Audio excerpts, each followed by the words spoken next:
அன்பான நண்பர்களே வணக்கம். திரு இந்திரா சௌந்தரராஜன் அவர்களின் மர்மம் மற்றும் ஆன்மீகம் கலந்த நாவல் சிதம்பர ரகசியம். வாசிப்பது ஸ்ரீலதா தயாளன். மகேந்திரமங்கலத்தில் உள்ள பழமையான வீட்டில் ஒரு 5 தலை நாகம் பொறிக்கப்பட்ட பெட்டியின் மர்மத்தை தேடும் கதை. காவேரி புஷ்கரம் 144 ஆண்டுகளுக்கு ஒரு முறை நடக்கும். அதை பற்றிய மெய்ஞான நிகழ்வுகள் மற்றும் மர்மமான சதித்திட்டங்கள் நிறைந்த விறுவிறுப்பான மர்ம கதை. இது ஒரு ஸ்பிரிச்சுவல் த்ரில்லர் மற்றும் வரலாற்று புனைவு நாவல். என்ன நண்பர்களே, கேட்க மிகவும் ஆவலாக இருக்கிறது தானே? உங்களுடன் சேர்ந்து நானும் சுவைக்க விரும்புகிறேன். இனி கதைக்குள். அத்தியாயம் 1. அடிமுடி அறியா ரகசியம் நான், அடியவர் பிடியினில் அதிசயம் நான். நெடுநாட்களுக்கு பின், அதாவது மிக சரியாக 13 ஆண்டுகளுக்கு பிறகு, ராஜேந்திரன் தன் சொந்த கிராமமான மகேந்திரமங்கலத்துக்கு புறப்பட்டு கொண்டிருந்தான். திருச்சி மாவட்டத்தில் காவிரி கரையோரமாக தொட்டியம் என்கின்ற ஊருக்கு முன்பாக இருக்கிறது மகேந்திரமங்கலம். ஒரு காலத்தில் மிக பசுமையான ஊர். தென்னை, நெல், கரும்பு, வாழை என்று பணப்பயிர் செழித்து குலுங்கும் பூமி. எல்லாம் காவிரி தாயின் கருணை. இப்போது காவிரிக்கே கருணை காட்டப்பட வேண்டிய நிலையில் இருப்பதால் பழைய பசுமையெல்லாம் இல்லை. அதில் கடந்த சில வருடங்களில் காவிரி தாய் பாலைவனத்தாய் ஆகிவிட்டாள். அவள் மேனிமேல் கிடந்த மணலை எல்லாமும் கூட ஒரு கூட்டம் திருடி கொண்டு போய்விட்டது. அதனால் ஊரே வறண்டு காய்ந்து கிடக்கிறது. ஒரு மாதம் மழை பெய்தால் கூட ஊருக்கு பழைய பசுமை வராது. அப்படி ஒரு வறட்சி.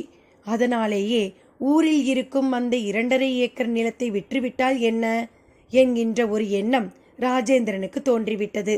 கூடவே ஒரு வீடும் உண்டு.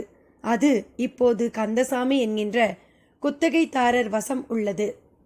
விளைவதில் 1/3 பங்கும் வருடம் 10,000 ரூபாயும் தர வேண்டும். இது 15 வருடங்களுக்கு முன்பு ராஜேந்திரன் அப்பாவான திருஞான சம்பந்தம் அவர் உயிரோடு இருந்தபோது செய்திருந்த ஏற்பாடு. அவர் காலமாகவும் பணமும் வரவில்லை, ஒரு பங்கின் விளைபொருளும் வரவில்லை.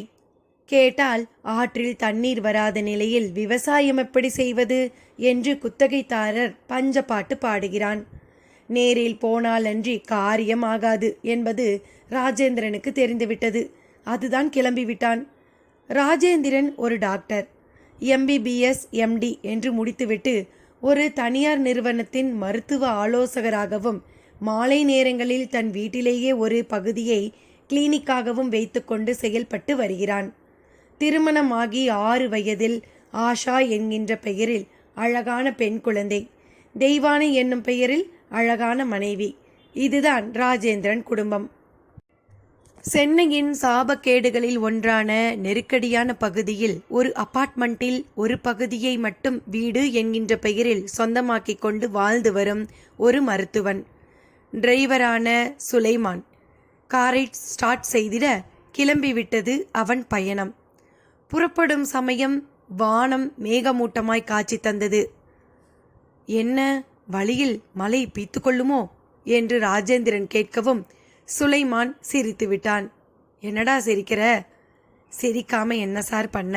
இப்படி தினமும் வானம் கோட்டை கட்டுது, புல்லுக்கு கூட 4 தூறல் விழமாட்டேங்குது, காற்று வந்து களைச்சிட்டு போயிடுது. இது நடக்கிறது தானே? இப்பெல்லாம் இதுதான் சார் நடக்குது. 2 வருஷம் முந்தி வெள்ளம் வந்ததே, அப்போ பேஞ்ச மாதிரி ஒரு மழையெல்லாம் இனி கனவுல கூட சாத்தியமில்லை. ஏன் அப்படி சொல்கிற? வேற எப்படி சார் சொல்ல? திருமணம் பக்கமெல்லாம் லஞ்சம், தாலி சங்கிலி பறிப்புன்னு ஊரே கெட்டு கிடக்குது. மழை எங்கிருந்து கொட்டும்? சுலைமான் தர்ம நியாயங்களில் நம்பிக்கை கொண்டவன் என்பது அவனது பேச்சில் தெரிந்தது. அவன் சொல்கிறது சரி, மழையெல்லாம் வராது, நாம் அவ்வளவு புண்ணியமெல்லாம் பண்ணலை என்றபடி காரின் பின்னால் ஏறி அமர்ந்து கொண்டாள் தெய்வானை. அவளை தொடர்ந்து கையில் டேப் சகிதம் ஏறினாள் ஆஷா. அதில் கம்ப்யூட்டர் கேம். ஆஷாவின் கவனம் எல்லாம் அதன் மேலேயே இருந்தது. ஒரு எந்திர பொம்மை போல நடந்து கொண்டாள். சரி சரி, 4 நாளைக்கு தேவையான துணிமணியெல்லாம் எடுத்துக்கிட்டதானே? ராஜேந்திரன் கேட்டான். எடுத்துக்கிட்டேன். ஆமாம், 4 நாள் அங்கே தங்க போகிறோம். பின்ன? ஐயோ, இன்னைக்கு போயிட்டு நாளைக்கு ராத்திரி வந்துடலாம்னு சொன்னீங்களே. இல்லை தெய்வானை, கூட 2 நாள் இருந்து எப்படியாவது இடத்த விற்றுட்டு போயிடணுங்கிறது தான் என் ஃப்ரெண்டு ராமச்சந்திரன் சொன்னது. அப்போ இடத்த வாங்க பார்ட்டிங்க தயாராக இருக்காங்களா? அவனுக்கு ரியல் எஸ்டேட் தான் தொழில். ஒரு உர கம்பெனிக்காரங்களுக்கு காவிரி பாசான நிலம்தான் தேவைப்படுதான். நல்ல விலை கிடைக்கும்னு சொன்னான். நல்ல விலைனா? ஏக்கருக்கு 50 லட்சம். ராஜேந்திரன் சொல்ல வாயை பிளந்தாள் தெய்வானை. அப்படியே? அப்போ 1 கோடி கிட்ட நமக்கு வரப்போகுதுன்னு சொல்லுங்க என்று கேட்டாள். சிதம்பர ரகசியம். என்ன பெரிய கோடி? இப்போ கோடியெல்லாம் மதிப்பே இல்லை. 500 2000 எல்லாம் சில்லறை ஆயிடுச்சு. லட்சம் 10 லட்சம், இதுக்கு கொஞ்சம் மேலே 1 கோடி தான் இப்போ குறைஞ்ச மதிப்பு. 100 கோடிக்கு மேலே வச்சிருக்கிறவன் தான் இப்போ பணக்காரன். 5-6 கோடி ரூபாய்கள் வச்சிருக்கிறவங்கெல்லாம் இப்போ ஊரில் பல பேர் இருக்காங்க என்றபடியே ராஜேந்திரன் ஏறிட காரும் புறப்பட்டது. முன்னதாக சுலைமானிடம் கிளினிக்கில் 4 நாட்கள் விடுமுறைங்கிற போர்டு அப்போ மாட்டிட்டு தானேப்பா என்று கேட்க, மாட்டிட்டேன் சார் என்றபடி காரை வீதியில் இறக்கினான். காரும் மகேந்திர மங்கலம் நோக்கி ஓடத் தொடங்கியது. அந்த நாளைய வீட்டின் கதவை அவ்வளவு சுலபத்தில் திறக்க முடியவில்லை. சாவி துவாரத்தில் குளவி கூடி இருந்தது. சாவி நரநரவென்று சப்தமிட்டது. திறந்தே ரொம்ப காலமாச்சு போல என்றபடி கதவை நெட்டி திறந்தான் கந்தசாமி. அவனை தொடர்ந்து ஒட்டடை குச்சி விளக்குமாறோடு உள்ளே நுழைந்தாள் அங்கம்மாள். பார்த்து, கொஞ்சம் கூட தூசு தும்பு இருக்கக்கூடாது. டாக்டர் ஐயா கேட்டப்ப வீடு புழக்கத்தில் தான் இருக்கு, பூட்டியெல்லாம் வைக்கலன்னு சொல்லிட்டேன் என்றபடியே கந்தசாமி தன் பங்குக்கு நூலாம்படைகளை விளக்கத் தொடங்கினான். சுவரில் பெரிய பெரிய கருப்பு வெள்ளை புகைப்படங்கள். ஒன்றில் மகாத்மா காந்தியோடு காட்சி தந்தபடி இருந்தார் ராஜேந்திரனின் அப்பாவான திருஞான சம்பந்தன். அந்த படத்தை உற்று பார்த்தான். என்ன அப்படி பார்க்குற என்று தரையை கூட்டியபடியே கேட்டாள் அங்கம்மாள். பெரியவரை பார்க்குற, கூடவே பாரு மகாத்மா காந்தி. அப்போ காந்தி நம்ம ஊருக்கு வந்திருக்காரா? அப்படித்தான் இருக்கணும், இல்லாட்டி எப்படி இந்த ஃபோட்டோ வரும்? அவ்வளவு பெருசா நம்ம ஊரு? அது சரி, காஞ்சி பெரியவரே நம்ம ஊரில் தான் பாடம் படித்தாராம், அது தெரியுமா உனக்கு? அப்படியா? பொறவு நம்ம ஊருக்கு பெரிய சத்திரம் இருந்ததுல. சத்திரமா? சத்திரம் தெரியாது உனக்கு? தஞ்சாவூர் கோயிலை கட்டின ராஜராஜ சோழன் கூட நம்ம ஊரில் தான் வித்தை கற்றுக்கிட்டானா, அதாவது தெரியுமா? இதெல்லாம் தான் சரித்திரமா? பொறவு நம்ம ஊரை என்னன்னு நினச்ச? அதெல்லாம் சரி, இப்போ தண்ணிக்கு செத்து ஒன்றும் இல்லாமல் தானே கிடக்கும், அதனால் நம்ம ஊருக்கு இருக்கிற மதிப்பு குறைஞ்சிடாது. சரி, இந்த ஊருக்குன்னு ஒரு மலை லிங்கம் இருக்குது, அது தெரியுமா உனக்கு? இருவரும் கைக்கு கை வாய்க்கு வாய் என்று வேலை பார்த்தபடியே பேசினார்கள். அங்கம்மாள் விக்கித்தவளாக, மலைலிங்கமா என்று கேட்டாள். ஆமா, காவிரி ஆத்துக்கு நடுவில் ஒரு கல் மண்டபம், ஆனால் அதுக்கு கூரை கிடையாது. அதன் நடுவில் ஒரு லிங்கம், அது பேர் தான் மலைலிங்கம். அதில் 108 குடம் தண்ணி விட்டு சுற்றி வந்தா மழை கொட்டோ கொட்டுன்னு கொட்டுங்கிறது ஐதீகம். கந்தசாமி ஊருக்குள் சிலருக்கு மட்டுமே தெரிந்த விஷயத்தை மிக உற்சாகமாக சொன்னான். அங்கம்மாள் குப்பையை குவித்தபடியே அவனை நம்ப முடியாமல் பார்த்தாள். என்ன பார்க்குற? இல்லை, இப்போ இப்படி ஒரு மண்டபமும் இல்லை, லிங்கமும் இல்லை, நீ எதை வச்சு கதை அளக்கிறேன்னு தெரியலையே என்றாள். அளக்கிறனா? கோட்டி புள்ள, அம்புட்டு சத்தியம். அப்ப எங்க அது? அது மட்டுமா? ஊருக்குள்ள ஒரு சிவன் கோயில் இருக்குது, அதுவும் இல்லை, இப்போ காணாம போயிடுச்சு. காணாம போக அது என்ன தங்கமா வைரமா கட்டிடம்யா? அது எப்படியா போகும்? அதெல்லாம் தெரியாது, ஆனால் கோவில் இருந்திருக்கு, மலைலிங்கமும் இருந்திருக்கு. அப்ப அது எங்கே போச்சு? புதைஞ்சு போச்சுங்கிறாங்க சிலர், களவு போச்சுன்னு சொல்கிறாங்க சில பேர், ஊருக்குள்ளேயே எங்கேயோ இருக்குன்னு சொல்கிறாங்க, ஆனால் எங்கேன்னு தான் தெரியலை. போகட்டும் போ, நாம் நம்ம வேலையை பார்ப்போம். ஆமாம், டாக்டர் குடும்பம் எப்போ வருது? எப்போவா? வந்துக்கிட்டே இருக்காங்க. மலமலன்னு வேலையை பாரு. அவர் வந்து நிற்கிறதுக்கு முன்னால நாம் குப்பைகளை வாரி எறியணும். கந்தசாமி கூடுதல் வேகத்துக்கு மாறினான். அப்படியே ஒவ்வொரு அறையாக சென்றவன் ஓர் அறையில் மேல் பாகம் உள்ள சேந்தி எனப்படும் பரண் பகுதியை பார்த்தான். அதன் மேல் கும்மிருட்டு. டார்ச் லைட் அடித்து ஒரு ஏணி மேல் ஏறி பரண் மேல் வெளிச்சம் பாய்ச்சியவன் அரண்டு போனான். அவன் பார்த்த நொடியில் 5 தலை நாகம் எதிரே படம் விரித்தபடி நின்றிருந்தது. ஈஸ்வரா என்ற குரலோடு அப்படியே ஏணியை தள்ளியபடி கீழே விழுந்தான். சப்தம் கேட்டு அங்கம்மாள் ஓடி வந்தாள். விழுந்து கிடப்பவனை பார்த்து பதைத்து தொட்டு எழுப்ப முயன்றாள். அவனும் தட்டு தடுமாறி எழுந்தவனாக, ஓடு அங்கம்மா ஓடு, மேல பாம்பு, அதுவும் 5 தலையோட என்றிட அங்கம்மாளும் வெலவெலத்து போய் பார்த்தாள். அந்த 5 தலை நாகம் பரன் முகப்புக்கு வந்தே அவளை பார்த்தது. அங்கம்மாளின் விழிகள் 2ம் தெரித்துவிட்டன. அப்போது வாசலில் கார் வந்து நிற்கும் சப்தம். டாக்டர் ராஜேந்திரன் மகள் ஆஷா மனைவி தெய்வானையோடு காரில் இருந்து இறங்கிக் கொண்டிருந்தான். அத்தியாயம் 2. உருவம் இல்லா அருவம் நான், உலகின் 2 துருவமும் நான். காரில் இருந்து ராஜேந்திரன் இறங்க கந்தசாமியும் அங்கம்மாளும் புறமுதுகு தெரிக்க ஓடி வந்து அவன் மேல் விழுந்து அப்படியே வீதியில் சிதறினர். டேபை விட்டு விலகவே விலகாத ஆஷா கூட விதிர்ப்போடு பார்த்திட ராஜேந்திரன் கந்தசாமியை பார்த்து, என்னாச்சு கந்தசாமி, எதுக்கு இந்த ஓட்டம் என்றான். ஐயா ஐயா என்று கந்தசாமி மூச்செறிந்தான். நீ இருந்து சொல்லிவிட்டு வா, நான் போறேன் என்று பீத்து கொண்டு ஓடினாள் அங்கம்மாள். தெய்வானிக்கு தொடக்கமே ஏதோ ஒரு பெரிய வில்லங்கம் என்பது தெரிந்துவிட்டது. ஐயா உள்ள உள்ள பாம்புயா. பூ, பாம்புக்கா இப்படி பயந்த?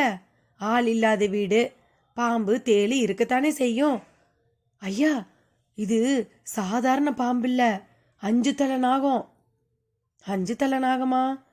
ஆமா ஐயா, நான் கதைகளில் தான் படிச்சிருக்கேன், இப்போ கண்ணால் பார்த்துட்டேன்.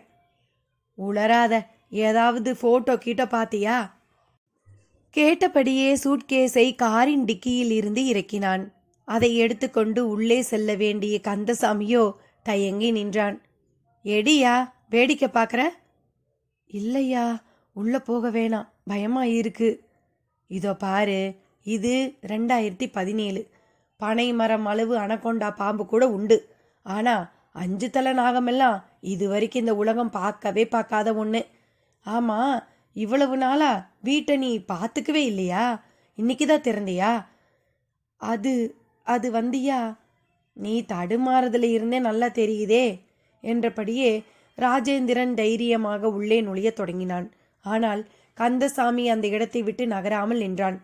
அவன் முகத்தில் பயம் தாண்டவமாடிற்று. அது தெய்வானையை கூட சற்று சிந்திக்க வைத்தது. என்னங்க, கொஞ்சம் பார்த்து போங்க என்றாள். நம்ம வீடு தெய்வான, இங்கே எனக்கு என்ன பயம், நான் துள்ளி விளையாடின வீடு என்றபடியே அதனுள் நுழைந்தான் கந்தசாமி.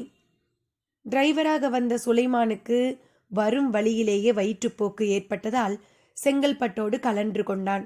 அதன் பின் ராஜேந்திரனே காரை ஓட்டும்படி ஆகிவிட்டது. இப்போது அவன் இருந்தால் இந்த பதட்டமான சூழலில் மிகவும் உதவியாக இருந்திருக்கும். சுலைமானை நினைத்து வருத்தப்பட்டாள் தெய்வானை. அந்த வீட்டுக்குள்ளே தரையெல்லாம் ஒரே குப்பை. அள்ளி கொண்டு வருவதற்குள் தான் பரன் மேல் பார்க்கக்கூடாததை பார்க்கும்படி ஆகிவிட்டது. ராஜேந்திரனும் வீட்டை உற்று பார்த்தபடியே நடந்தான். அந்த நாளைய ரெட் ஆக்சைடு பூசின சிமெண்ட் தரை, உள்ளே வட்ட வட்டமாய் அமைந்த தூண்கள், நடுவில் முற்றம், அதில் பெய்யும் மழைநீர் ஓடி வெளியே செல்ல வடிவமைக்கப்பட்ட சல்லடை, சுவரில் அந்த நாளைய படங்கள். அவனை தொடர்ந்து தெய்வானையும் உள்ளே வர வேறு வழியின்றி கந்தசாமியும் பின்தொடர்ந்தான். ராஜேந்திரன் மிக சரியான பரனுக்கு கீழே நின்ற நிலையில் திரும்பி பார்க்க கந்தசாமி தெரியவும், எங்கையா பாம்பை பார்த்த என்று கேட்டான். உங்க தலைக்கு மேலே பரன்ல. இதுலையா? ஆமாம். டார்ச் லைட் இருக்கா? இருக்கியா என்று அதை தேடுவது போல் பார்க்க அது ஓர் மூலையில் கிடந்தது. போய் எடுத்து வந்து தந்தான். அதை கையில் வாங்கி ஆன் செய்தபடி ஏணியை வைத்து ஏறத் தொடங்கினான் ராஜேந்திரன். பாத்துங்க என்று படபடத்தாள் தெய்வானை. பயப்படாத தெய்வான, எவ்வளவு பாம்பை கையில் பிடிச்சு தலையை சுற்றி வீசி எரிஞ்சிருப்போம் தெரியுமா என்றபடியே டார்ச் லைட் வெளிச்சம் பாய்ச்சி உள்பாகத்தை பார்த்தான். சிறியதாய் ஒரு மரப்பெட்டி கண்ணில் பட்டது. அதன் முகப்பில் 5 தலை நாகம் படம் விரித்து நிற்பது போல செதுக்கப்பட்டிருந்ததை அதை உற்று பார்த்த நொடி பெரிதாய் ஏனிமேல் நின்றபடியே சிரித்து விட்டான் ராஜேந்திரன். சிரித்தபடியே கீழே திரும்பி பார்த்தவன், மரப்பெட்டியில 5 தலை பாம்பு படத்தை செதுக்கி இருக்காங்கயா, அதை பார்த்து நீயும் பயந்த, என்னையும் பயமுறுத்திட்டியே என்றபடி இறங்கி டார்ச் லைட்டை அவன் கையில் தந்து ஏறி பாரு என்றான் மிரட்டலாக. கந்தசாமிக்கு ஒன்றும் புரியவில்லை. சீறி கொய்ந்து பாய்ந்து வந்ததே அந்த காட்சியை ஒரு வினாடி மனதுக்குள் எண்ணி பார்த்தான். என்ன முழிக்கிற, ஏறி பாரு. ராஜேந்திரன் மறுபடியும் அதட்டவும் ஏறி பார்த்தான்.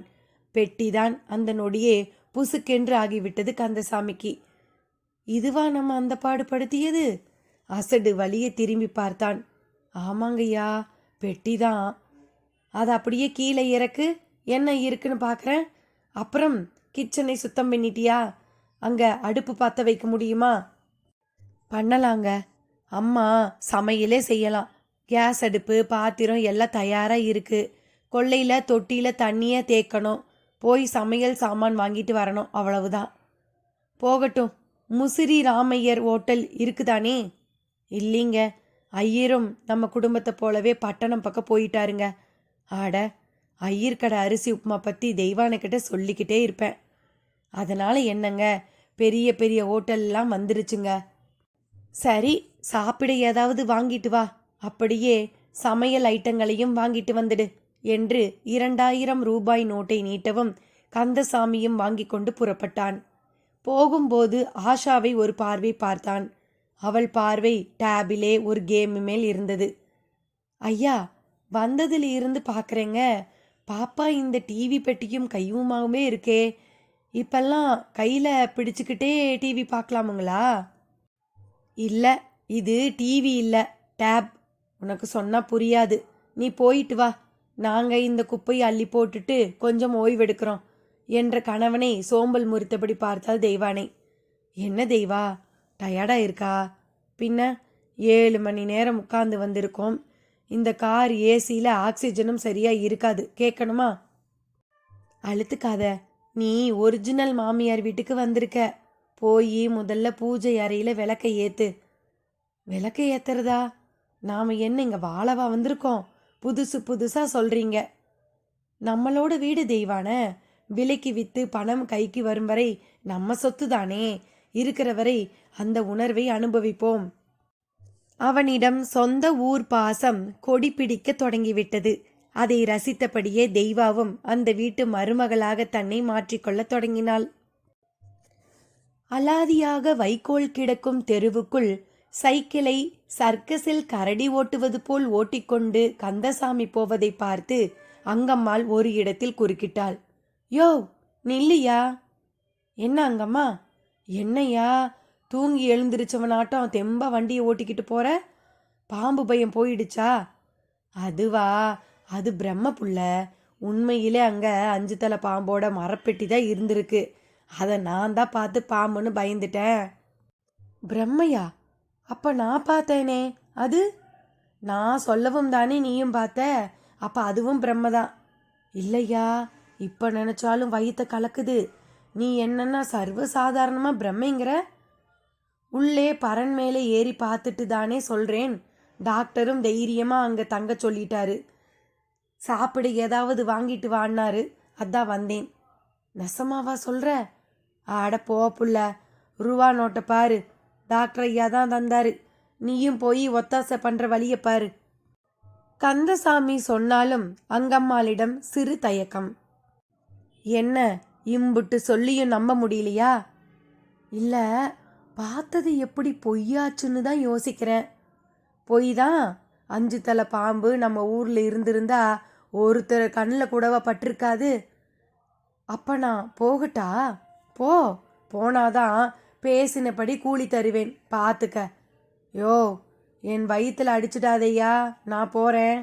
அங்கம்மாள் அப்போதே புறப்பட்டாள். பெட்ரூமில் அந்த நாளைய வார்ட்ரோப் செல்ஃபில் துணிமணி சூட்கேஸை வைத்துவிட்டு சோப்பு துண்டுடன் கொல்லைப்புறம் சென்ற தெய்வானை ஆஷாவையும் அழைத்து கொண்டு போய் முகம் கழுவ சொன்னாள். சென்னையில் பிளாஸ்டிக் டப்பியிலும் பக்கெட்டிலும் தண்ணீரை பார்த்திருந்த ஆஷாவுக்கு கொல்லைப்புறமும் அங்குள்ள சிமெண்ட் தொட்டியும் ஆச்சரியம் அளித்தன. அப்படியே தோட்டத்தில் வாழை கொலை போட்டு சரிந்திருந்தது.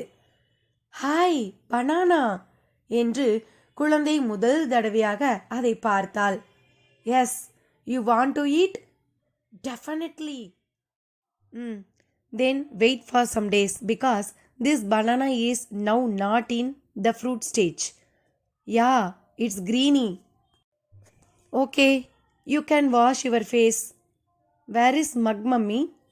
Use your hands. அம்மாவும் பொண்ணும் பேசிக்கொண்டிருக்க தடித்த காற்று சில வினாடிகள் வீசிவிட்டு அடங்கிற்று. அந்த தோட்டத்தில் பன்னீர் மரம் ஒன்று பூக்களை உதிர்த்திருந்தது. மிக மாறுபட்ட வித்தியாசமான சூழல். கொல்லைக்கு பின்னாலே காட்டுக்கு பகுதி போல ஒரே வேலிக்காத்தான் மரங்கள். முகம் கழுவியபடியே அந்த பகுதியை பார்த்தாள். அப்போது அவளையே பார்த்தபடி வயதான கோமணம் கட்டிய மனிதர் அவள் கண்ணில் பட்டார். அவர் உடல் மேல் விபூதி முற்றாக பூசப்பட்டிருக்க தாடியும் தொப்புள் வரை வளர்ந்திருந்தது. சட்டென்று அவரை பார்க்கவும் தெய்வானைக்கு சுருக்கென்றது. அவர் இமைக்க கூட இல்லை. அவரது பார்வையும் தோற்றமும் தெய்வானையை என்னவெல்லாமோ செய்தது. சற்று பயமாக கூடி இருந்தது. அப்போது உள்ளே இருந்து ராஜேந்திரன் அழைக்கும் குரல் கேட்டது. ஆஷா பாதி முகம் கழுவி கொண்டிருக்கும் நிலையில் எல்லாம் போதும் போ என்றது போல அவளையும் இழுத்து கொண்டு உள்பக்கம் சென்றாள். ராஜேந்திரன் தூய வெள்ளையில் கோடு போட்ட லுங்கியுடன் ஒரு தினுசாக அவளை பார்த்தான். என்ன தெய்வா, முகம் கழுவியாச்சா? ஆமா. யாருங்க அவர்? ஒரு சித்தர் மாதிரி. சித்தரா? ஆமாங்க, வீடு கொல்லைப்புறத்தில் இப்பதான் பார்த்துட்டு வரேன். யாராவது பிச்சைக்காரனா இருக்கும் விடு. இந்த பெட்டியை பாரு, இதில் இருக்கிறது 3/4 வீசம் ஏட்டு சுவடிங்க. அதில் ஒரு சுவடி நம்ம கோவிலை பற்றினது. தலைப்பை படி. அம்பலத்து மாயங்கள். என்னது? அம்பலத்து மாயங்கள். அத்தியாயம் 3. ஜீவர்களுக்குள்ளே ஜீவன் நான், மூவர்களுக்குள்ளே முடிவும் நான். ராஜேந்திரன் எடுத்து காட்டிய அந்த ஏட்டுக்கட்டு மேல் தெரிந்த அம்பலத்து மாயங்கள் என்னும் எழுத்துக்கள் எளிதில் படிக்க முடிவதாக இருந்தன. அம்பலத்து மாயங்கள்னா என்னங்க என்று அந்த ஏட்டுக்கட்டை எடுத்து பார்த்தபடியே கேட்டாள் தெய்வானை. அம்பலம்னா கோவில், கோவிலில் நடக்கிற மாயங்கள்னு அர்த்தம் பண்ணிக்கலாம். கோவிலில் மாயங்களா? பயமாக இருக்குங்க. பைத்தியம், மாயம்னாலே பயம்தானா? கோவில்னா சாமி இருக்கிற இடம், அமைதி கிடக்கிற இடம். அங்கே மாயம்னா? தெய்வா, உன் கேள்விக்கு பதில் சொல்லணும்னா நான் இதை படிக்கணும். அது ஒன்றும் லேசுப்பட்ட வேலை இல்லை, அதுக்கு பயிற்சி வேணும். சரி, இது எப்படி இங்கே உங்கள் வீட்டில் வந்துச்சு? நம்ம வீட்டிலன்னு சொல்ல மாட்டியா? சரி, நம்ம வீட்டில். அவர்கள் இருவரும் பேசியபடி இருக்க வேலைக்காரி அங்கம்மாள் வந்து நின்றாள். நீ ஓடிப்போன அந்த பொம்பளை தானே? ஐயா, பயத்தில் அப்படி நடந்துக்கிட்டேங்க, தப்பாக எடுத்துக்காதீங்க. இப்போதான் கந்தசாமியை பார்த்தேன். அது பாம்பு இல்லை, ஏதோ செதுக்கினதுன்னு சொன்னார், அதான். தலையை சொரிந்தாள் அவள். சரி, இப்போ எங்கே வந்த? வேலை பார்க்கத்தாங்க. ஆமாம், வேலைனா எல்லா வேலையும் செய்வியா? எல்லா வேலையும் தெரிஞ்சு செஞ்சாதாங்களே அது நல்ல பொம்பளைக்கு அழகு. அங்கம்மாள் யதார்த்தமாய் சொன்ன பதில் தெய்வானையை ஒரு குத்து குத்தி விட்டது. அவளது பதிலை ராஜேந்திரனும் ரசித்தான். கேட்டியா தெய்வா, சிட்டியில் லேடிஸ் இப்படி சொல்வாங்களா? அதுலேயும் ஐடி கம்பெனியில் வேலைக்கு போயிட்டு வரவங்க அலட்டி இருக்கே. வேண்டாங்க, அப்புறம் அவங்களையெல்லாம் சேர்த்து ஒரு அசோசியேஷன் உருவாக்கி உங்கள் மேலே கேஸ் போடவா? வாயை வச்சுக்கிட்டு சும்மா இருங்க. ஏம்மா, நீ நல்லா சமைப்பியா? என்னம்மா அப்படி கேட்டுட்டீங்க? உங்களுக்கு என்ன வேணும்? ஆனால் ஒன்று, சைவம் தான் சமைப்பேன், அசைவம் பண்ண தெரியாது. ஏன் அப்படி? இந்த ஊரே கொஞ்சம் சைவந்தாம்மா. வேதம் படித்த ஊருங்கிறதால கவுச்சிக்கெல்லாம் இடம் இல்லைங்கம்மா. ஆச்சரியமா இருக்கே. அப்ப இங்க எல்லாரும் சைவம் தானா? எல்லாருன்னு சொல்ல மாட்டேன், பாதிக்கு பாதினே வச்சுக்கோங்களேன். தெய்வா, உன் கேள்விகளை அப்புறமா வச்சுக்க. எனக்கு பசி ஆரம்பிச்சிடுச்சு. பக்காவா மெனு தயார் பண்ணு. அதுக்குள்ளார நான் கொஞ்சம் வெளியே போயிட்டு வந்துடுறேன். ராஜேந்திரன் சொல்லும்போதே ஒரு தூக்குவாளியில் காப்பியும் வயர்கூடையில் பஜ்ஜி போண்டா மளிகை சாமான் என்று வந்து சேர்ந்தான் கந்தசாமி. அடுத்த 10 நிமிஷங்களில் அவ்வளவையும் வயிற்றுக்குள் சமாதிக்குள் முறைத்து போயிற்று. கட்டி எடுத்து வரப்பட்ட காகிதமும் வாழை இலையும் சுருட்டி எறியப்பட்டு மூளையில் போய் விழுந்தன. அதன்பின் ராஜேந்திரன் கந்தசாமியோடு ஒதுங்கினான். அப்போதும் ராஜேந்திரனின் ஒரே மகளான ஆஷா டேபும் கையுமாகவே இருந்தாள். என்னங்க இது, பாப்பா ஓடி ஆடி விளையாடாதுங்களா என்று பட்டென்று கேட்டுவிட்டான் கந்தசாமி. ராஜேந்திரனிடம் தர்ம சங்கடம். அவ டேப்ல விளையாடிக்கிட்டு தான் இருக்கா. அது என்னங்க விளையாட்டு? விளையாட்டுனா உடம்புக்கு தானே, கண்ணுக்கு கேடா இது என்ன? அந்த விளையாட்டெல்லாம் இந்த மாதிரி கிராமங்களில் தான். சிட்டியில் இதுதான் விளையாட்டு. அங்கே விளையாட முதல்ல இடம் எங்கே இருக்குது? பேசிக்கொண்டே நடந்தான். அவனும் பின்தொடர்ந்தான். கந்தசாமி, நாம் அப்படியே நம்ம வயக்காட்டு பக்கம் போயிட்டு வருவோமா? தாராளமாங்க. நீ கடைசியா எப்போ அரிசியும் குத்தகை பணமும் கொடுத்தேன்னு ஞாபகம் இருக்குதா? இப்போ எதுக்குங்க அந்த கேள்வி? அது சரி, போ. எனக்கு எவ்வளவு நஷ்டம்னு கொஞ்சம் யோசிச்சு பாரு, தெரியும் உனக்கு. என்னங்க நீங்கள், உங்கள் நஷ்டம் இல்லாமல் ஒரு நஷ்டமா? நாங்கள் சாப்பாட்டுக்கே இல்லாமல் சீரழிஞ்சுக்கிட்டு இருக்கோம். நான் இப்போ எந்த வேலை கிடைச்சாலும் பார்க்குறேன். வெள்ளை அடிக்கிறது, தண்ணி லாரி ஓட்டுறதுன்னு எதுவும் பாக்கி இல்லைங்க. நான் கொஞ்சமாக புலம்புனா நீ மலையளவுக்கு புலம்புற. ஊரும் பார்க்க பழைய ஊராகவே இல்லையே. காவேரியில் எப்பவும் கணுக்காலுக்காவது தண்ணி போகும், இப்போ சுத்தமாக இல்லை போல. அதாங்க பெரிய கொடுமை. ஆத்தை பார்க்க பார்க்க சுடுகாட்டை பார்க்குற மாதிரியே இருக்குது. பாலா போன அரசியல்வாதிங்க நம்மளையெல்லாம் நசுக்கி கொன்னுட்டு போயிடுறாங்க. மெல்ல பேசு. கர்நாடகாக்காரனை கேட்டால் எனக்கே இல்லை, நான் என்ன வச்சுக்கிட்டா வஞ்சகம் பண்ணுறேன்னு சொல்கிறான். எல்லாத்துக்கும் மழை சரியாக பெய்யலைங்கிற ஒரு சரியான காரணமாயிடுச்சு. ஆமாங்க, பொய்த்து விட்ட மழை வருவேனாங்குது. ஆனால் வந்ததும் நீங்கள் என்ன கிழிச்சிங்க? உங்கள் பட்டணத்திலேயே தானே இப்போ தண்ணிக்கு பஞ்சம். அதுவும் சரிதான். பூமியில் தண்ணி இறங்க இடம் இருந்தால் தானே கிணறு போர்ல எல்லாம் தண்ணி இருக்கும். அதான் மொத்த பட்டணத்தையும் தார் ரோடு காங்கிரீட் தளம்னு போட்டு மூடிட்டு வரோமே. எவ்வளவு பேஞ்சாலும் பெரும் தண்ணி கடலுக்கு போயிடுது. பேசிக்கொண்டே நடந்ததில் எதிரில் ஊர்க்காரர்கள் சிலர் கண்ணில் தட்டுப்பட ராஜேந்திரனை நலம் விசாரித்தார்கள். நம்ம ஊர் பிள்ளை, இங்கேயே ஆஸ்பத்திரி ஒன்று போட்டு எல்லாருக்கும் வைத்தியம் பார்க்கலாம் தானே என்று கொஞ்சம் உறுத்தும் கேள்வியை கேட்டார் ஊர்க்காரர் ஒருவர். அவரை அசட்டு சிரிப்பு சிரித்து சமாளித்தான். ஆமா, எங்க இவ்வளவு தூரம்? சும்மா உங்களையெல்லாம் பார்த்துட்டு போகலாம்னு தான். இதை நாங்கள் நம்பணுமா? ஆமாம், வீடு வயல் எல்லாத்தையும் கொடுத்துட்டு போறியா? கொடுக்கறதா? விற்க போகிறேன்.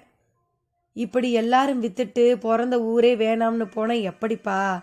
அதுக்காக நிலத்தை சும்மா போட்டு வைக்கவா? வெள்ளாமையும் இல்லையே.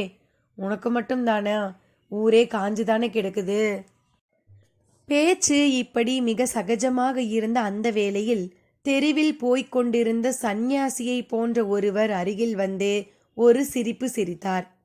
என்ன சாமி சிரிக்கிறீங்க? சிரிக்காம வெண்ணெயை கையில் வச்சுக்கிட்டு நெய்க்கு அலையிறவங்களை பார்த்து சிரிக்காம என்ன பண்ண? என்ன சாமி, போகிற போக்கில் நீங்கள் பாட்டுக்கு எதையோ சொல்கிறீங்க. எந்த வெண்ணெய் யார் கையில் இருக்குது? புரியற மாதிரி சொல்லுங்க. ஊர்க்காரர் ஒருவர் இப்படி கேட்டார். புரியற மாதிரியெல்லாம் சொல்ல முடியாது. எவ்வளவுதான் சொல்ல முயற்சி செஞ்சாலும் சொல்லவும் முடியாது. ஆட, அது என்னன்னு தான் சொல்லும். அவர் விடுவதாக இல்லை. அந்த சந்நியாசியும் இமைகளை இடுக்கிக் கொண்டு எல்லோரையும் ஒரு பார்வை பார்த்தார்.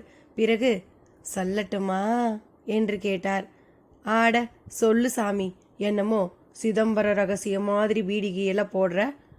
ஊர்க்காரர் அழுத்து கொண்டார். ராஜேந்திரனுக்கு அதற்கு மேல் அங்கே நிற்க பிடிக்கவில்லை. சரி, நீங்கள் பேசிக்கிட்டு இருங்க, நான் வந்த வேலையை பார்க்குறேன் என்று நழுவ முயன்றான். அந்த சந்நியாசி வேகமாக அவனைத்தான் தடுத்தார். அட இருப்பா, நானே உன்னை பார்க்க தான் வந்திருக்கேன். நீ என்ன கிளம்பிட்ட என்றார். ராஜேந்திரனுக்கு முள் தேய்த்த மாதிரி இருந்தது. அவரை பதிலுக்கு வெறித்து பார்த்தான். என்ன பார்க்குற? நீ எதுக்கு வந்திருக்க தெரியுமா? அவனை பார்த்து கம்பீரமாக கேட்டார். ராஜேந்திரன் தன் மௌனத்தை தொடர்ந்தான். நீ மௌனமாக இருந்தா நான் விட்டுடுவேனா? நீ உன் பொண்டாட்டி பிள்ளையோட இந்த ஊருக்கு கடைசியா வரல, வாழறதுக்கு வந்திருக்க.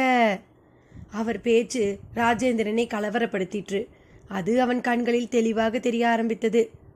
சாமி, என் கேள்விக்கு பதில் சொல்லாம இப்ப டாக்டரை குழப்பத்தை போட ஆரம்பிச்சிட்டீங்க என்று ஊர்க்காரர் திரும்ப இடைமறித்தார்.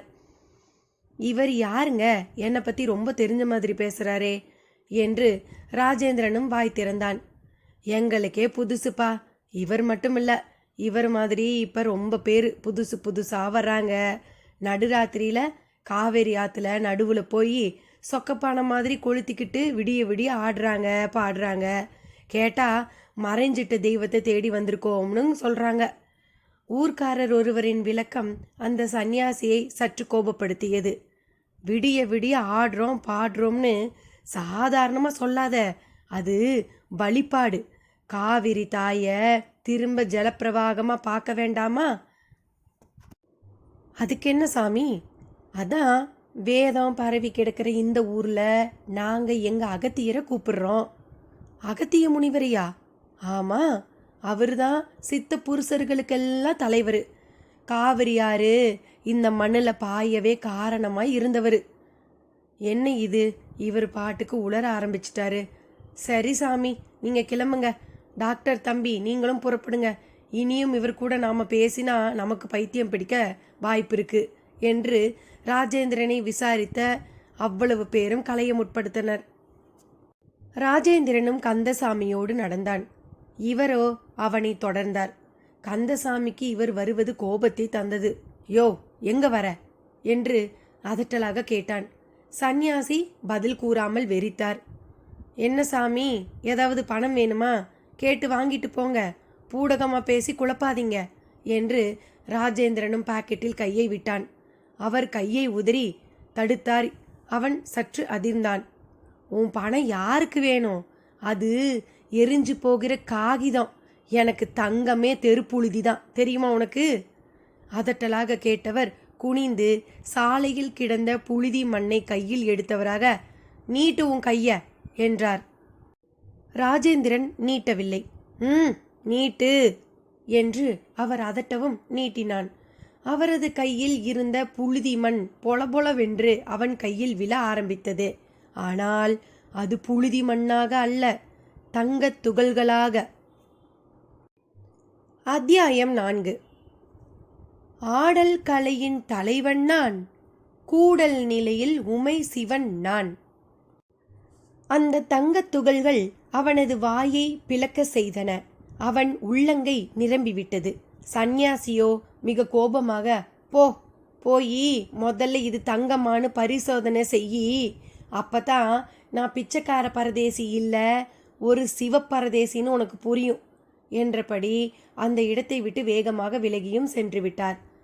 ராஜேந்திரன் உள்ளங்கையையே பார்த்தான். தங்கத்தூள் பகல் வெளிச்சத்தில் மின்னியது. அருகில் இருந்த கந்தசாமிக்கு தலையும் புரியவில்லை, வாலும் புரியவில்லை. மனதில் ஒருவித பதற்றம். இடையில் ராஜேந்திரன் தங்கத்தூளை இடது கைக்கு மாற்றி வலது கை விரலால் வருடி பார்த்தான். ஓர் உலோகத்தை தொடும் உணர்வு ஏற்பட்டது. ஐயா, என்னங்கய்யா இது? என்ன இதுன்னா நீயும் தானே பார்க்குற? சரியான கண்கட்டா இருக்குதுங்களே. கண்கட்டோ கால்கட்டோ, சந்நியாசி சொன்ன மாதிரி இது தங்கம் தானான்னு முதல்ல பார்க்கணும். ஐயா வேணாங்க, இது ஏதோ சித்து வேலை. சித்து வேலைனா அது யாருக்கு தெரியும்? இப்படி ஏற்குமாற ஏதாச்சும் நடந்தா அதை சித்து வேலைன்னு சொல்லுவாங்க. சரி, அப்படியே இருக்கட்டும். தெருப்புழுதி எப்படியா இப்படி மாற முடியும்? முதல்ல அதை வீசி எறிங்க, உங்களுக்கு ஏதாச்சும் ஆகிட்டு போகுது. உங்களுக்கு ஏதாச்சும்னா கை கால் இழுத்துக்கு போகுது சாமி. அப்படியெல்லாம் கூட நடக்குமா? கண்கட்டில் எதுவும் நடக்கும். கந்தசாமி பாமரத்தனமாய் பயமுறுத்தினான். ராஜேந்திரனுக்கும் கையை உதறிவிட தோன்றியது. ஆனால் இறுதி வினாடியில் மனதில் ஒரு மாற்றம். ராமையா ஆசாரி வாயை பிளக்க தொடங்கிவிட்டார். தம்பி, சத்தியமா தெருப்புழுதியா இப்படி தங்கமாச்சு என்று கேட்டார். அப்ப இது தங்கம்தானா? 22 கேரட் சொக்க தங்கம். நிஜமாவா? சரி, மண்ணுன்னு நினச்சி எனக்கே கொடுத்துடுங்க. என்ன இப்போ? என்ன இதான் சாக்குன்னு நீ ஆட்டையா போட பார்க்குறியா? கந்தசாமி இடையிட்டான். ஆசாரி தன் புகையிலை காவிப்பல் தெரிய ஒரு கோர சிரிப்பு சிரித்தார். அப்ப இது எவ்வளோ விலை போகும்? 34 கிராம் இருக்கு, கணக்கு போட்டுக்கோங்க. இன்னைக்கு பவுனு 24 கேரட்டுக்கு 24,000ன்னு வச்சாலும் 4.25 பவுனுக்கு ₹1,00,000 குறையாம இருக்கும். ஆசாரி சொன்ன நொடி கந்தசாமிக்கு ஜிவ்வென்று ஆனது. பாவி பரதேசி, இந்த செப்படி வித்தையை தன்னிடம் செய்யாமல் போய்விட்டானே என்றும் தோன்றியது. ராஜேந்திரன் இதை எடுத்து என்ன செய்வான் என்பதில்தான் போய் நின்றது அவனது சிந்தனை. என்ன தம்பி யோசனை? இல்லை, போகிற போக்கில் ஒருத்தரால் தெருப்புழுதியவே இப்படி ₹1,00,000 மாற்ற முடியுதுன்னா இவர் மனசு வச்சா நம்ம ஆற்று மணலெல்லாம் தங்கமாகி நம்ம ஊரே எங்கேயோல போயிடும். ஆமாம் ஆமாம், அது சரி, அந்த பரதேசி இப்போ எங்கே தம்பி இருக்காரு? யாருக்கு தெரியும்? நானே வர்ற வழியில் தான் பார்த்தேன். அவரை பார்க்கணுமே தம்பி. எதுக்கு? எனக்கும் தெருமண்ணை எடுத்து தங்கமாக்கி கொடுன்னு கேட்கவா? கந்தசாமி இப்படி சொல்லவும் ஆசாரி அதற்கு அசடு வழிய ஒரு சிரிப்பு சிரித்தார். ஆசாரி, இந்த மாதிரி தங்கமெல்லாம் மாயமாகாமல் அப்படியே இருக்குமா என்ன? ராஜேந்திரன் அவர் கேள்விக்கு பதில் கூறாமல் தன் சந்தேகத்தை கேட்டான். எதனால் தம்பி இப்படி ஒரு சந்தேகம்? அது இது வந்த விதம் என்னை அப்படி யோசிக்க வைக்குது. அதுவும் சரிதான்.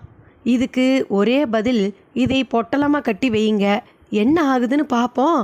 ஆமாம், அந்த சித்தர் எதுக்காக இப்படி உங்ககிட்ட நடந்துக்கிட்டாரு? சித்தரா? ஆமாம் தம்பி, இந்த மாதிரி ரசவாத வித்தை தெரிஞ்சவங்க சராசரி சன்னியாசியா பிச்சைக்காரங்களை இருக்கவே மாட்டாங்க. சித்தர் சாமிகளாக தான் இருப்பாங்க. சரி, சித்தனாகவே இருக்கட்டும். மண்ணை இப்படி தங்கமாக்குறது சாதாரண விஷயம் இல்லையே. இதில் என்ன சந்தேகம்? அவங்களுக்கு இதெல்லாம் ஒன்றுமே இல்லை. அவங்க தண்ணியிலேயே நடப்பாங்க, கண்ணெதிரில் விசுக்குன்னு மறைஞ்சிடுவாங்க. இப்போ கூட ஒரு டிவியில் ஒரு சித்தர் கேமரா முன்னால் மறைஞ்சு காமிச்சாரு. அப்படியா?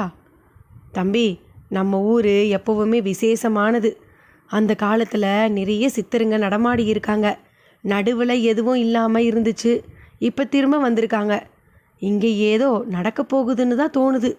ஆமாம், அவங்க உங்ககிட்ட வேறு எதுவும் சொன்னாங்களா? சொன்னாரே, டாக்டர் ஐயா இனி இந்த ஊரில் தான் இருப்பாருன்னு. அப்புறம் அகத்தியர்னு யாரையோ பார்க்க வந்திருக்கிறதா சொன்னார். கந்தசாமி சொல்ல ஆசாரி திகைத்து போய், அகத்தியரை பார்க்கவா? நம்ம ஊர்லையா என்று வேகமாய் திருப்பி கேட்டார். ஆமாம், யார் அந்த அகத்தியர்? உங்களுக்கு தெரியுமா? அகத்தியர் யாரா?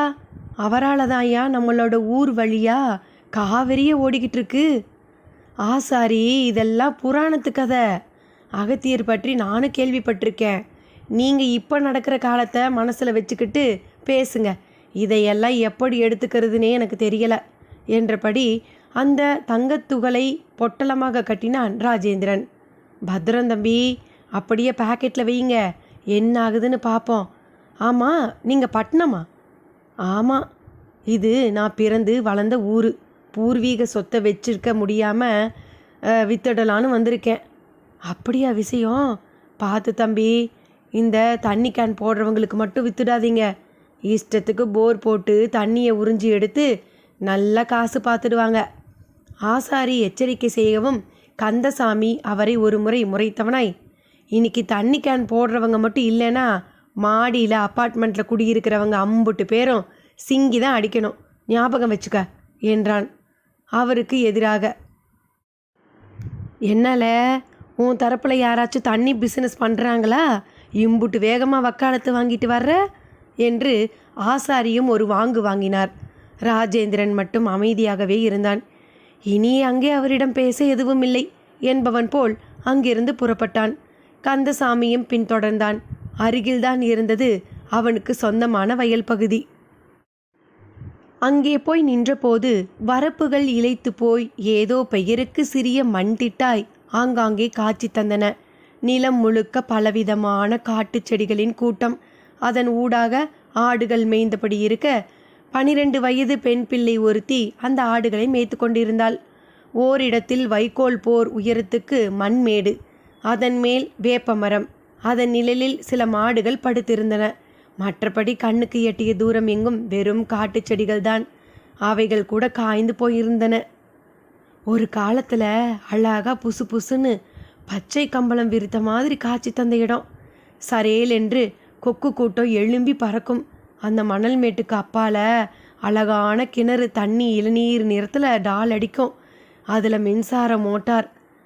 அறை மேல் இருந்து ஒரு டைவ் அடிக்கும்போது தண்ணீர் மலை வீச்சு போல வானத்தில் மேலே போய் திரும்பும். இன்று எல்லாமே வெறும் நினைவு. பார்த்தபடியே நின்றான் ராஜேந்திரன்.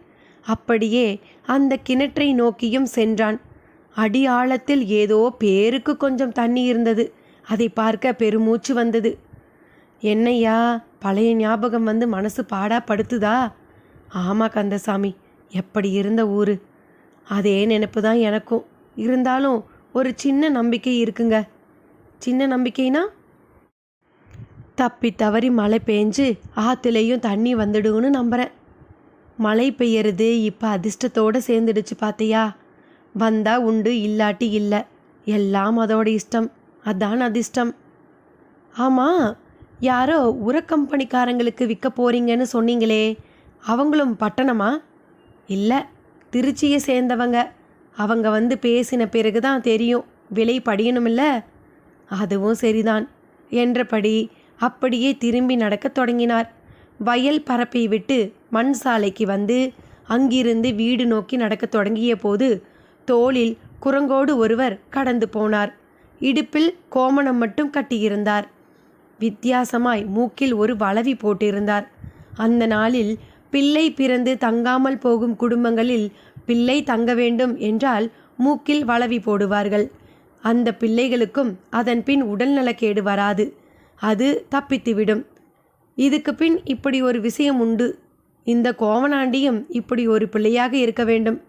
குரங்கோடு என்ன கூட்டோ. ஐயா, இப்படி புதுசாக ஊருக்குள்ளே நிறைய பேர் சுற்ற ஆரம்பிச்சிட்டாங்க. யாருடா நீங்கள்? இந்த ஊரில் உங்களுக்கு என்னடா வேலைன்னு கேட்டால் முறைச்சி பார்க்குறாங்க. ஒரு கொடுமை போல் கேட்டவங்களுக்கு காய்ச்சல் குளிர்னு வந்துடுது. அதான் நானும் இந்த குரங்கு சித்தனை பார்த்து எதுவும் கேட்கல. குரங்கு சித்தனா? ஆமாய்யா, இவருக்கு ஊரில் இப்போ அப்படி தான் பேர். கந்தசாமியின் பதில் ராஜேந்திரனை மேலும் யோசிக்க வைத்தது. வீட்டுக்குள் நுழையும் போதே கமகமவென்று சாம்பார் வாசம். தெய்வானையும் அங்கம்மாளும் சமைத்தபடி இருக்க அதிசயமாக டேபை ஒரு ஓரமாக வைத்துவிட்டு அமைதியாக அமர்ந்திருந்தாள் ஆஷா. அது கந்தசாமிக்கு பெரிய ஆச்சரியத்தை தந்தது. என்ன பாப்பா, அந்த டப்பாவை கீழே வச்சுட்ட என்று கேட்க வேறு செய்தான். ஆஷாவிடம் எந்த ரியாக்ஷனும் இல்லை. சப்தம் கேட்டு தெய்வானை வந்தாள். குடும்ப பாங்காக சேலை உடுத்தி வித்தியாசமாக காட்சி தந்தாள்.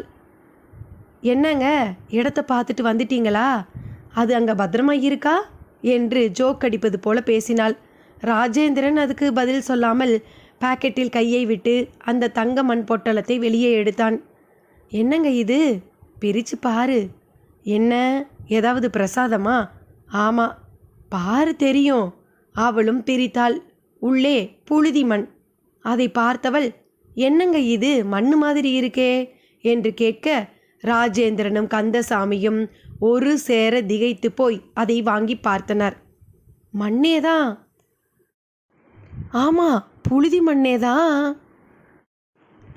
தங்கத் துகள்கள் புழுதி மண்ணாய் மாறியது எப்படி? மேலும் என்ன நடந்தது? விறுவிறுப்போடு அடுத்த பகுதியில் சந்திக்கலாம். நன்றி நண்பர்களே.